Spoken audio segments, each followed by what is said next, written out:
अस्सलाम वालेकुम class. Next जो टॉपिक हमने डिस्कस करना है that is the evolutionary pressure.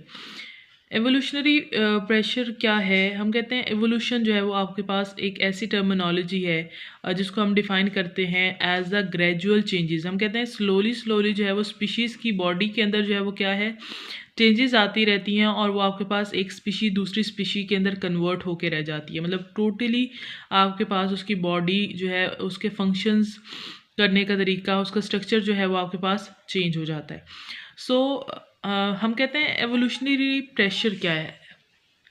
अच्छा, जब हमने एवोल्यूशन डिस्कस करते हैं ना, तो हम एक चीज़ डिस्कस करते हैं that is the natural selection. ठीक है, नेचुरल सिलेक्शन क्या है? हम कहते हैं कि जो नेचर है, नेचर मीन्स इन्वायरमेंट। ठीक है, आपके पास जो इन्वायरमेंट है, इन्वायरमेंट क्या करता है, हर एक स्पीशी को चैलेंज करता है कि मतलब तुमने यहाँ पे रहना है तो खुद को प्रूव करना पड़ेगा। ठीक है, अब आपके पास जो है वही जो इन्वायरमेंट के चैलेंजेस होते हैं ना, वो स्पीशी को क्या करना, स्पीशी को खुद को चेंज करने पे मजबूर कर देते हैं। जैसे हमने 10th क्लास के अंदर जो है वो एक एग्जांपल पढ़ी हुई है ब्लैक और वाइट जो है वो माइस की, या हम कहते हैं आपके पास दो तरह के जो है वो चूहे थे, एक काले रंग के थे, एक जो है वो सफ़ेद रंग के थे। जो आपके पास काले रंग के थे उनको बिल्ली नहीं खाती थी, जो आपके पास सफ़ेद रंग के थे उनको बिल्ली खा जाती थी। अब आपके पास वो जो काले रंग के चूहे थे उनकी बॉडी के अंदर एक्चुअली में एक पिगमेंट था।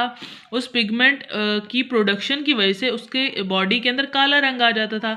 अब ऐसे चूहे जिन्होंने बॉडी के अंदर पिगमेंट बना लिया और उन्होंने अपना रंग काला कर लिया, उनको तो बिल्ली ने नहीं खाया, लेकिन जो आपके पास पिगमेंट प्रोड्यूस नहीं कर पाए वो वाइट ही रह गए, उनको बिल्ली ने खा लिया और वो ख़त्म हो गए। इन्वायरमेंट ने क्या किया, इन द फॉर्म ऑफ प्रिडेशन जो है बिल्ली की शक्ल में चैलेंज किया इन्वायरमेंट ने उस जो है वो स्पीशी को। अब उसने उससे बचना था। अब जिन्होंने आपके पास, जिनके पास इतना स्ट्रॉन्ग जो है हम कहते हैं कि जेनेटिक मटेरियल था, उन्होंने पिगमेंट बनाया और वो उस इन्वायरमेंट के अंदर सर्वाइव कर गए। जो नहीं कर पाए वो आपके पास सर्वाइव नहीं कर सके।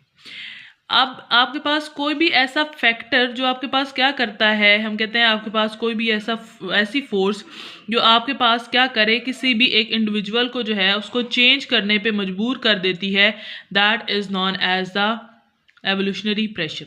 ठीक है, सो वो जो आपके पास ग्रेजुअल चेंजेस आ रहे हैं, उनको वो जो चेंजेस है उनकी जो वजूहात बन रही हैं, उसको जो उस चेंज की जो वजह बनती है that is known as a pressure. तो हम कहते हैं कि जो एक्वाटिक इन्वायरमेंट है ना आपके पास, उसके अंदर बहुत सारे फिजिकल करेक्टरिस्टिक्स हैं and obviously the main important is the water. ठीक है, वाटर इट सेल्फ जो है वो आपके पास क्या है, एक ऐसा फिजिकल करेक्टर है जो स्पीशीज़ को सिलेक्ट करता है कि आपके पास अगर फिशेस जो हैं वो वहाँ पे ख़ुद को अडेप्ट कर लेती हैं तो वो वहाँ पे ज़िंदा रह पाती हैं, जो नहीं कर पाती वो वहाँ पे आपके पास ख़त्म हो जाती हैं। तो अब फिशेस ने भी बहुत सारी फिशेस ने क्या किया, बहुत सारे अडेप्टिव करेक्टर जो है गेन किए हैं। उनमें से कुछ अडेप्टिव करेक्टर्स को ऑब्वियसली हम जो है वो यहाँ पे डिस्कस करने वाले हैं, क्योंकि फिशेस हम कहते हैं they are successful individuals of the water. तो वो क्या अडेप्टेशन की हैं फिशेस ने कि वो इतना सक्सेसफुली जो है वो हम कहते हैं एक्वाटिक इन्वायरमेंट को अडेप्ट कर पाई हैं। So first one we have is the locomotion. Obviously we say that water is dense. Water जो है वो आपके पास बहुत डेंस है, और जब हम दो इन्वायरमेंट्स को कंपेयर करें एयर और वाटर को, तो obviously water is more denser as compare to the air. आपके पास जो है वो ज़्यादा हम कहते हैं कि उसकी जो है वो कंसिस्टेंसी है या फिर ज़्यादा गाढ़ा है। गाढ़ा, डेंस मीन गाढ़ा होना, या मतलब कि आपके पास थिकनेस या डेंसिटी का ज़्यादा होना। So it makes movement through it difficult. तो ऑब्वियसली अब क्या होता है कि वहाँ पे मूव करना और ज़्यादा मुश्किल हो जाता है। जैसे हवा चल भी रही हो, हम तो मूव कर पाते हैं ना ज़मीन पे, लेकिन आपके पास वाटर जब मूव कर रहा हो तो आपके पास उसमें किसी भी चीज़ का मूव कर पाना जो है वो क्या हो जाता है, बहुत ज़्यादा मुश्किल हो जाता है। लेकिन हम कहते हैं कि जो फिशेस हैं वो वहाँ पे मूव करती हैं, ऑब्वियसली वो आपके पास वहाँ पे स्विम करती हैं, वो आपके पास लोकोमोशन शो करती हैं इन द फॉर्म ऑफ स्विमिंग। लेकिन हम कहते हैं कि आपके पास फिर भी वो आपके पास जो टेरेस्ट्रियल इन्वायरमेंट के ऊपर रनिंग या फिर वॉकिंग में हम एनर्जी जो है लगाते हैं, वो उससे कम एनर्जी ही यूज़ करके स्विम करती हैं इन द वाटर। अब वो क्यों आपके पास जो है वो इतना ईजिली और लेस एनर्जी जो है वो आपके पास एक्सपेंड करके मूव कर पाती हैं, ऑब्वियसली उसके पीछे कुछ कैरेक्टरिस्टिक्स हैं and obviously the first one is the streamline body. अगर आप यहाँ पे इसकी बॉडी की शेप देखो तो ये आपके पास इस तरह से क्या है, एक स्ट्रीम लाइन जो है वो बॉडी है। तो ये जो आपके पास इसकी स्ट्रीमलाइन बॉडी है, ये क्या करती है, ये देखिए आपके पास फर्स्ट इंटीरियर एंड और पोस्टीरियर एंड जो है इसका क्या है, टेम्पर्ड है, मतलब पॉइंटेड है, और ऊपर से भी ये आपके पास क्या है, इस तरह से उभरा हुआ है, बल्ज हुआ है। तो ये स्ट्रीमलाइंड है। अब एक तो ये स्ट्रीमलाइंड है, तो पानी जो है वो बहुत ईजिली, ये वाला पॉइंट आपके पास जब पानी में जाएगा तो बहुत ईजिली पानी इसकी बॉडी के ऊपर से होता हुआ, और पानी जब यहाँ पे पहुंचेगा बहुत ईजिली नीचे मूव कर जाएगा। उसके बाद दूसरा जो करेक्टर है that is the mucoid secretion. इनकी बॉडी से आपके पास जो है वो कुछ सिक्रीशंस निकलती हैं, that is known as the mucus, और वो इनकी बॉडी को क्या रखती है, ल्यूब्रिकेटेड। ठीक है, ल्यूब्रिकेटेड मतलब आपके पास इनकी बॉडी मॉइस्ट रहती है। अब मॉइस्ट रहती है तो वो बहुत ईजिली आपके पास मूव कर सकती है, स्लिपरी होती है, इस वजह से बहुत ईजिली वहाँ पे मूव करती है। अब ये दोनों करेक्टर क्या करते हैं, हम ऑब्वियसली हम कह सकते हैं क्योंकि वाटर है, वाटर इज़ अ मीडियम। ठीक है, वाटर एक मीडियम है, उस मीडियम के जो मीडियम है वो आपके पास फिश को क्या करता है, फ्रिक्शन जो है वो अप्लाई करवाता है। फिश जो है, फिश की जो बॉडी है उसके और वाटर जो सरफेस है उसके दरमियान में जो है वो आपके पास फ्रिक्शन प्रोड्यूस होती है। आपको पता है ना, जब दो सरफेसेस एक दूसरे के ऊपर जो स्लाइड पास करती हैं तो वहाँ पे आपके पास क्या होती है, एक हम कहते हैं फोर्स प्रोड्यूस होती है जो उसको मूव करने नहीं देती, that is known as the friction. तो अब ये जो फ्रिक्शन है ये फिशेस और वाटर के दरमियान में आ जाती है। तो इसी फ्रिक्शन को आपके पास रिड्यूस करती है इसकी स्ट्रीमलाइन बॉडी, और दूसरी जो है वो म्यूकॉइड सिक्रीशन। उसके बाद अगर हम बात करें तो आपके पास यहाँ पे जो वाटर है उसकी जो फोर्स है that is the buoyant force. So ये जो बायोंट फोर्स है, हम कहते हैं कि आप बायोंट फोर्स क्या होती है, हम कहते हैं जितना वाटर रिप्लेस करता है ना, मतलब जितना आपके पास जो फिश है वो वाटर को रिप्लेस करके मूव करती है, मतलब पानी को पीछे धकेल के मूव करती है, वो उतना ही पानी उसको अपलिफ्ट देता है। मतलब पानी उसको जो है वो क्या करता है, उसको तैरने के लिए जो है वो एक अपलिफ्ट प्रोवाइड करता है, दैट इज द बायोंसी। तो वो उसकी मूवमेंट को और बढ़ा देता है पानी में।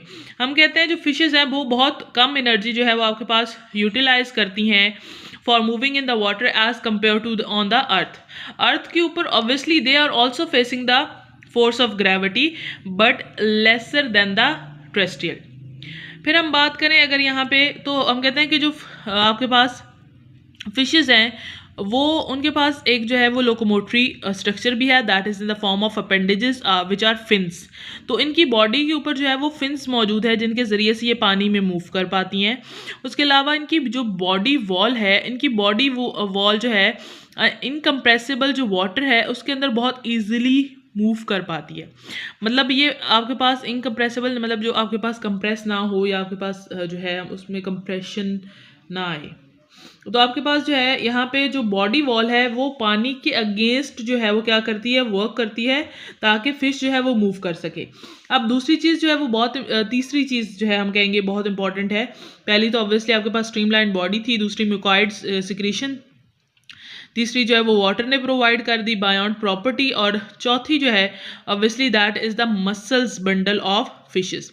अब इनके अंदर जो muscles obviously they are having the muscles और muscular structure, and this muscular structure is very very very special in pattern. ठीक है, ये बहुत ज़्यादा स्पेशल है इन द पैटर्न। अगर यहाँ पे आप देखें भी सही तो इंटीरियर टू पोस्टीरियर ये आपके पास मस्कुलेचर दिखाया जा रहा है। इनके मसल्स आप देख सकते हैं अरेंजमेंट में कैसे लगे हैं, ये आपके पास जिग जैग मैनर में लगे हुए हैं। तो ये जो इनका जिग जैग मैनर में लगा हुआ होना है ये क्या करता है, ये बॉडी को जो है वो कॉन्ट्रैक्शन और रिलैक्सेशन में हेल्प आउट करता है। So contraction of each muscle bundle effect a large portion of the body wall.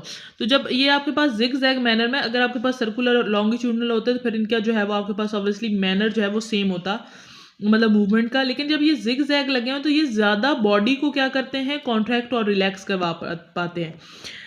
Last one is obviously the vertical caudal fin, tail fin. ठीक है, आपको टेल फिन दिख रहा है, ये भी बॉडी की जो मूवमेंट्स हैं उनको उसके में इजाफा करता है, मतलब उसको बहुत और एफिशिएंट बना देता है। ऑब्वियसली पहले ही बहुत एफिशिएंट है। अब ये जो फास्ट आपके पास आप इसका स्ट्रक्चर देख लें, ऑब्वियसली ये टेल जो है वो आपके पास मूव करेगी, और ये जो आपके पास मूवमेंट है मस्कुलर जो है वो हम कहते हैं इसका जो जिग जैग मैनर में पैटर्न में जो आपके पास मसल्स लगे हुए हैं, इसकी वजह से ही ये जिग जैग मूवमेंट शो कर सकती हैं। अगर आपने जो है वो देखा हो तो ये इस तरह से मूव करती हैं, ठीक है। तो उसके अलावा हम कहते हैं कि आपके पास ये जो कॉर्डल फिन है, ये आपके पास क्या होता है, टॉल होता है और फॉक्ड होता है। मतलब अगर आप यहाँ पे देख सकते हैं, इसके दो जो है वो सिरे हैं, एक ऊपर और नीचे ऐसे करके, और दूसरा जो है ये आपके पास जो है वो टॉल भी होता है, ऊंचाई पे भी होता है, झुका हुआ नहीं होता। सो ये जो फॉक्ड शेप आपके पास कॉर्डल फिन जो है ये रिड्यूस कर देता है इसके सरफेस एरिया को, फिन के सरफेस एरिया को, ताकि आपके पास मूवमेंट जो है वो शार्पली हो सके।